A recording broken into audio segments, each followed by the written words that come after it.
ஜெய் பீம். எப்படி இருக்கீங்க செல்லம்? எல்லோருக்கும் வணக்கம். ஐ லவ் யூ டூ செல்லம். ஐயா திருமாவளவன் சார் இருக்கார்ல, அவருக்கு என்ன நல்லா புரியும். நான் பெங்களூர்ல ஓட்டு போடுறதுக்காக போயிருந்தேன். இந்த அரசியல், இந்த எலெக்ஷன் பல இடங்களில் பேசிக்கிட்டு இருந்தேன். ஃபோன் அடிச்சாரு, எங்க இருக்கீங்க? பெங்களூர்ல இருக்கு, நான் பார்க்கணும்னு சொன்னாரு. நீங்க ஏன் வரீங்க? நான் வரேன், நான் பார்க்கறேன். இல்ல பார்த்து தான் ஆகணும்னாரு. சந்திச்சோம். ஒரு மார்னிங் பிரேக்ஃபாஸ்ட். அது இது இது எதை பேசுறாரு. கடைசியில் ஒரு வார்த்தைக்கு வருவாரு, நீங்க எந்த கட்சி மேடையும் உங்களை பார்க்க முடியாது. ஆமா சார், எனக்கு கட்சி மேடெல்லாம் நிக்க முடியாது, நான் எந்த கட்சிக்கும் சார்ந்தவன் இல்லை, எனக்கு பிடிக்காது அது. ஐயாவுக்கு கேட்ட மாதிரி, ஆனா உங்களோட ஒரு சின்ன அனுமதி எங்க கொடுக்கணும். என்ன அது? இல்லை, ஒரு விருது கொடுக்குறோம், அது எங்க கட்சி மூலமா கொடுக்கணும் அப்படின்னாரு. நான் அவருக்கு சொன்னேன், நான் போராடுற கொள்கைக்காக போராடுற நீங்களோ உங்க கட்சியோ என்னுடைய தோழர்கள், நான் வர்றேன். இன்னைக்கு இங்க முன்னாடி இருக்கேன். இங்க விருது வாங்கிய பல பேர், இல்லையா திருமாவளவன் அவர்கள் போல அவ்வளவு பெரிய நீண்ட கால பயணம் இல்லை எனக்கு அரசியல்ல, கொள்கை போராட்டத்துல. ஆனாலும் நான் ஏன் பேசுகிறேன் அப்படின்னு பலர் கேட்கிறாங்க. அவங்களுக்கு ஒரே ஒரு பதில் சொல்லுவேன் நானு. பாருங்க, உடம்புக்கு ஒரு காயமானால் நாங்க சும்மா இருந்தாலும் அந்த வலி குறைஞ்சிரும், காணாம போயிடும். ஆனா ஒரு சமுதாயத்துக்கு, ஒரு நாட்டுக்கு காயமானால் நாம் பேசாம இருந்தா அதிகமாகும். நான் ஒரு கலைஞன் தான், ஆனா என்னோட திறமையால நான் கலைஞன் ஆகவில்லை. என்னை விட திறமைசாலிகள் அதிகமா இருக்காங்க. அன்னைக்கு இன்னைக்கு ஒரு மேடையில நான் நிக்கிறேன் அப்படின்னா என்னுடைய திறமை மட்டும் இல்லை, அது மக்களோட அன்பு, மக்களோட நம்பிக்கை. ஆக ஒரு மேடி ஏத்திய மக்களுக்கு, ஒரு சமுதாயத்துக்கு ஒரு பிரச்சனையா இருக்கும் போது, ஒரு கலைஞன் கோழையாயிட்டா ஒரு சமுதாயம் கோழையாயிடும். நான் செஞ்சிட்டு இருக்கிறது பெரிய வேலை இல்லை, அது என்னுடைய கடமை, அது என்னுடைய மனசாட்சி. ஏனென்றால் வாழ்க்கையை ஒரு கலைஞனா எனக்கு புரியுது. அந்த புரிதல் எனக்கு என்னோட திறமையில வந்ததில்லை.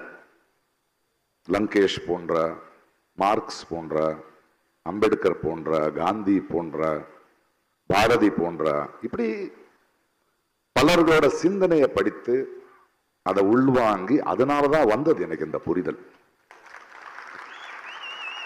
அந்த புரிதல் இருக்கும்போது கண்ணுக்கு தெரியுது இல்ல என்ன நடக்குதுன்னு.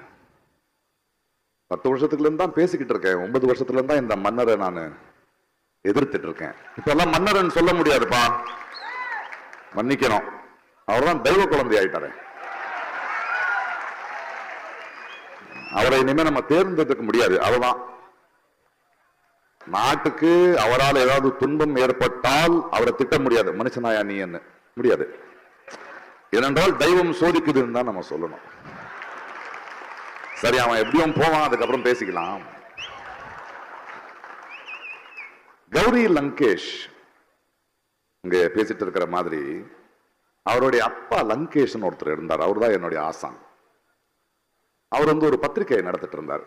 ஒரு மாபெரும் சிந்தனையாளர், எழுத்தாளர். அவர் தான் எங்களை செதுக்கினார். அவருடைய கோபம் தான் இன்னும் எங்களுக்கு இருக்கு. அதாவது அந்த காலத்திலேயே ஒரு பத்திரிகை ஆரம்பிக்கும் போது, அதை நடத்தும் போது விளம்பரம் வாங்காம பத்திரிகை நடத்துவார். பத்திரிகையை வாங்குற மக்களுக்கு அவர் எழுதுவார், இந்த பாரு, இந்த கோல்கேட்டு சோப்பு விற்கிறவங்க கிட்ட எல்லாம் போய் நான் கெஞ்சிட்டு இருக்க முடியாது, ஒரு 2 காசு அதிகம் போட்டு வாங்குங்கப்பா.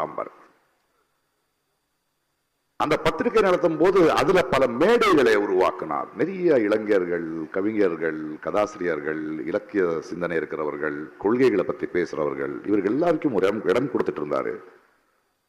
ஒரு ஆட்சியே அவர் பேசுறாருன்னா பயப்படும். அப்பேற்பட்ட ஒரு ஆசானை நான் ரொம்ப கிட்டத்துல இருந்து பார்த்திருக்கேன். அவர் நிரந்தரமா ஒரு விஷயம் சொல்லுவார் எங்களுக்கு. ஒரு பத்திரிகையும் ஒரு சாதாரண குடிமகனும் ஒரு கலைஞனும் நிரந்தரமான எதிர்கட்சியா இருக்கணும். நிரந்தரமான எதிர்கட்சியா இருக்கிறது தான் அரசியல் எனக்கு சொல்லிக் கொடுத்தவர் அவர்தான் எனக்கு. உன்னுடைய நண்பனே ஆளும் கட்சியானால் அதிகாரத்துக்கு வந்தால் நீ அவனுக்கு எதிர்கட்சியா இருக்கணும்.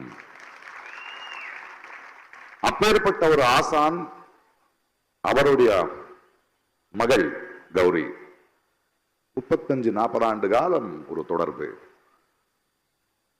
அப்படி வளர்ந்தவங்க நம்ம. அவர் ஒவ்வொரு டைனிங் டேபிள்லயோ இல்ல அவருடைய எடிட்டோரியல் டேபிள்லயோ ஈவினிங் ஆனா நம்ம அங்க போய் உட்கார்ந்தா எங்களுக்கு கிடைச்ச, நாங்கள் பார்த்த துருவானங்கள், எங்களுக்கு கிடைச்ச அனுபவங்கள் ரொம்ப அதிகம். அப்பேற்பட்ட கௌரியை சுட்டுக் கொள்ளும் போது, அதற்கு முன்னாடி தபோல்கர் இருக்கட்டும், பன்சாரே இருக்கட்டும், கல்புரி இருக்கட்டும், நான் கர்நாடகத்துல தான் பேசிக்கிட்டு இருந்தோம். பேசலன்னு இல்லை, அப்பவும் பேசிக்கிட்டு தான் இருந்தேன். ஆனால் என்னுடைய தோழி, என்னுடைய ஆசானோட மகள் என் வீட்டு வாசல் முன்ன கொல்லப்பட்டால் கௌரி என்ன ஒரு கேள்வி கேட்டாள். அந்த மரணத்துல நீயும் சும்மா இருப்பியா அப்படின்னு.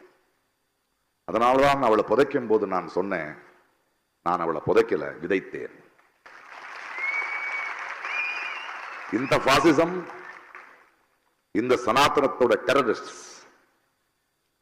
ஒரு குரலை அடக்கினோன்னு நினைச்சா அதை விட வேகமான ஆழமான குரல் எந்திரிக்குங்கிற காரணத்தினால்தான் 8 வருஷமா நான் பேசிக்கிட்டு இருக்கேன்.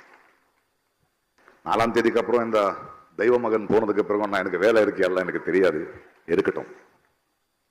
ஆனால் இது ரொம்ப முக்கியம். அம்பேத்கர் சுடர் எனக்கு கொடுக்கறீங்க. நான் தலித் கிடையாது, ஆமா. ஆனால்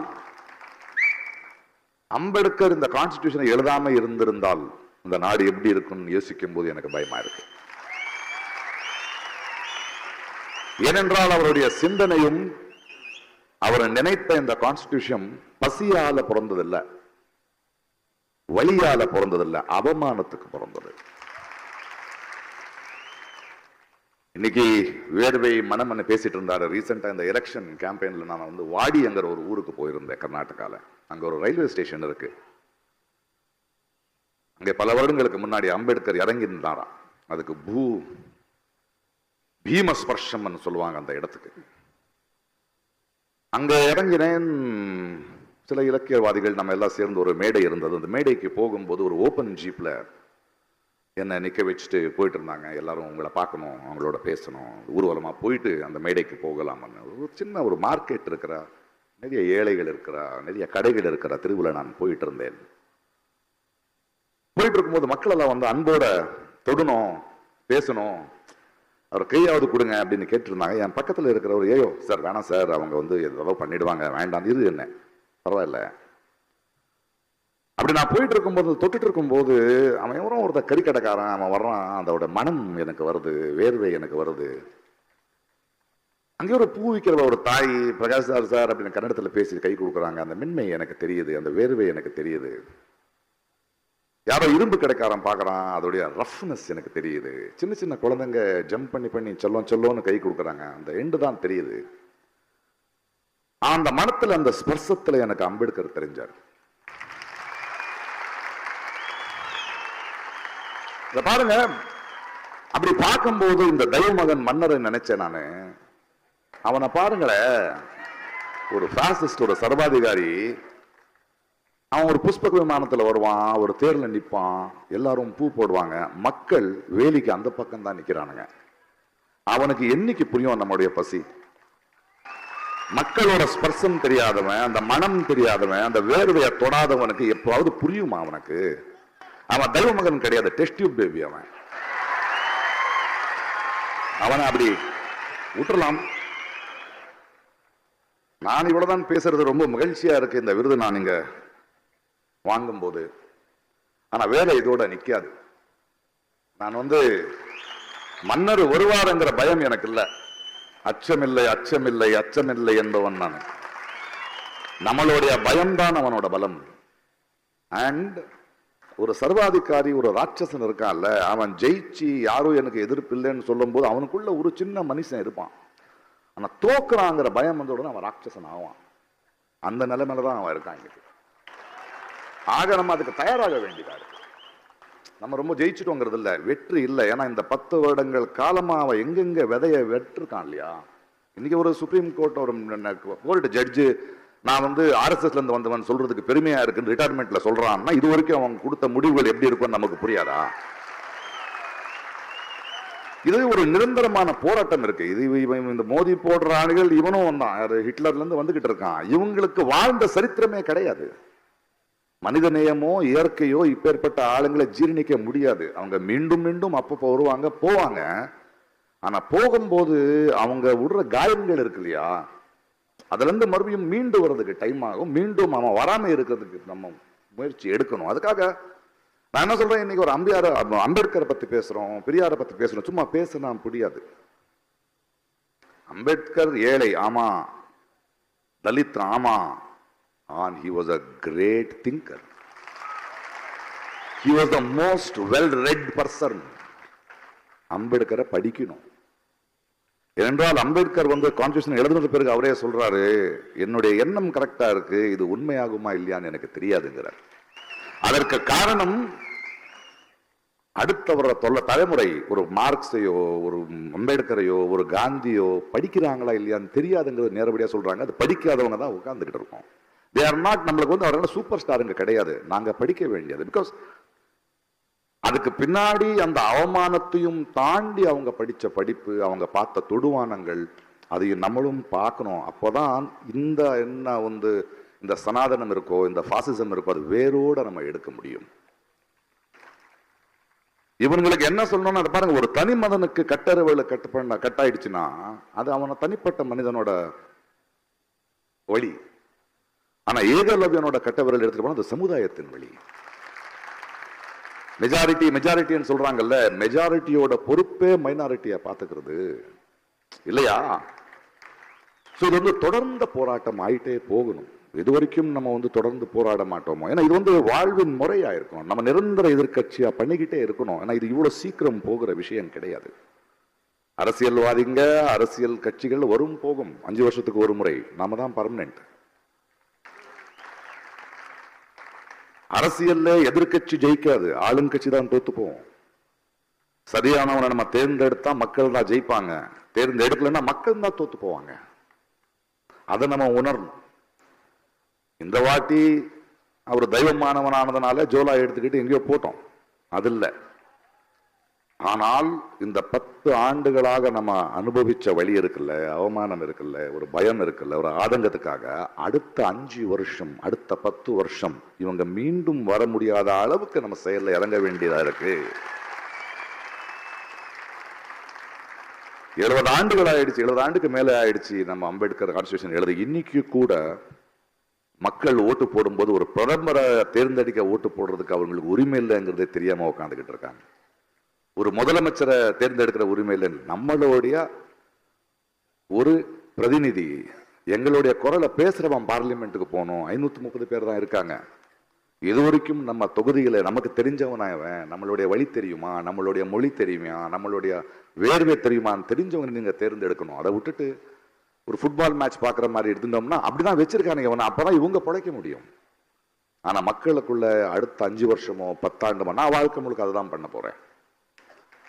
எனக்கு அதுதான் வேலை. எனக்கு இது வேலை இல்லை.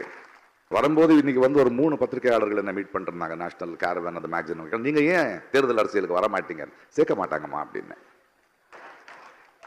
அரசியலுக்கு யாராவது வரலாம், யாராவது உள்ள வர முடியாது. பிரகாஷ் ராஜ் இப்படி பேசுற வரைக்கும் நான் அவங்களுடைய செல்லம். தேர்தல் அரசியலுக்கு வந்தா என்ன உள்ள விட மாட்டாங்க, அது எனக்கு தெரியும். ஆனா மக்களான நமக்கு அவங்களுடைய பலசாலிங்க. நம்ம அம்பேத்கர் எழுதின கான்ஸ்டிடியூஷன்ல பவர்ங்கிறது மேலிருந்து கீழே இல்ல, கீழே இருந்து மேல. அந்த சக்தியை நம்ம உணர வேண்டியதா இருக்கு. இது நம் வாழ்வின் முறையா இருக்க வேண்டிய, அடுத்த தலைமுறைக்கு நம்ம கொடுக்க வேண்டியது இதுதான். அந்த ஒரு பயணத்துல நான் நிரந்தரமான எதிர்கட்சியா இருப்பேன், நான் உங்களோட இருப்பேன், மக்கள் குரலா இருப்பேன். இன்னைக்கு கொடுத்த இந்த விருந்துக்கு நான் தலை வணங்குகிறேன். இதை நான் வந்து கௌரி சார்பாக வாங்கிக்கிறேன். நன்றி, வணக்கம்.